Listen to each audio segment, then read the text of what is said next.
There is a hidden law in this universe. A law so old, so powerful, that those who understood it were able to do what the world calls impossible. And the truth is, most people spend their entire lives trying to change their reality with the wrong key. They work harder. They pray louder. They visualize more. They push, beg, grind, repeat. Yet nothing moves, not because Allah ignored them, but because they didn't understand how divine change actually works. In this video, inshallah, I'm going to reveal something most people never realize, a spiritual key from the Qur'an. A doorway disguised as a sentence, a key used by prophets, saints, and the closest friends of Allah to unlock outcomes that defy logic.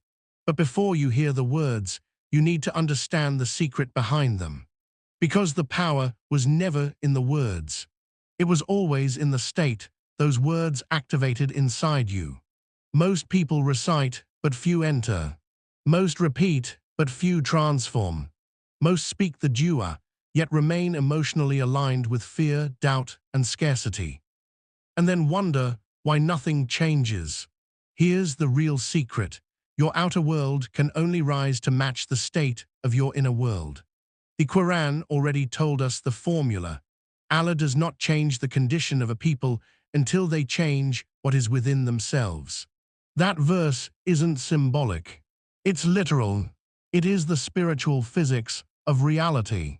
Prophet Ibrahim alayhi salam understood it. When he was thrown into the fire, he didn't just say the famous 7 words. He became them, and the fire obeyed him. The Prophet, peace be upon him, understood it. When an army outnumbered the believers, he said the same 7 words. Not as a sentence, but as a state. And an impossible victory unfolded. The early scholars and spiritual masters understood it.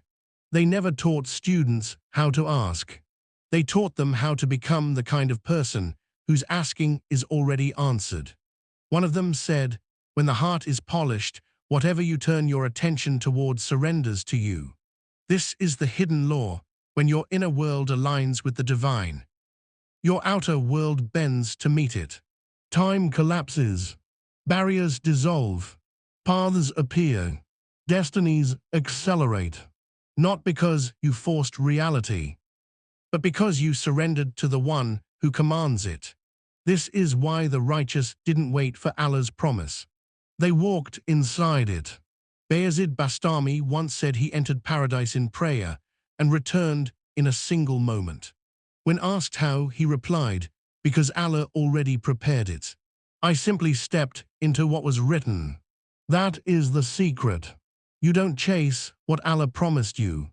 You step into the identity of the one who already has it. And that brings us back to the 7 words. These words are not magic. They are alignment, a shift, a doorway. When you repeat Hasbun, Allahu wa ni'ma al-wakil, you are not trying to convince God. You are convincing your own state to rise into the reality where Allah is truly enough for you. And in that state, the impossible becomes natural. The delayed becomes immediate. The closed becomes open. Not because you created anything, but because you finally aligned with the one who creates everything. This is the secret hidden in the Qur'an. This is the secret behind the 7 words. This is the secret behind spiritual transformation. If this shifted something inside you, tell me, and I'll make you part 2.